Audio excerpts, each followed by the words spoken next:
এদিকে তাকিয়ে বল, তাকিয়ে বল। কোথায় যাবি? কি সিনেমা? পুষ্পা। কখন যাবি? এখন কটার সময়?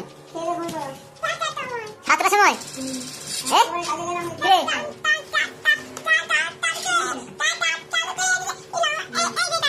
আচ্ছা 7টার সময় যাবি? আচ্ছা ঠিক আছে, 7টার সময় চেকে যাবে। এখন অটোই করে আমরা চলে যাচ্ছি সিনেমা হলে। আর এই যে আমরা পেছনে আমাদের বেদা বাপ বকছে, ঠিক আছে, নাম হলো প্রশান্ত। যে দেখা হচ্ছে বাই বাই সিনেমা হলে।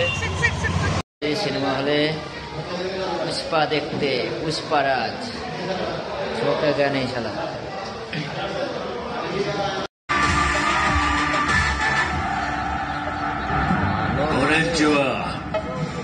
日本だと思う。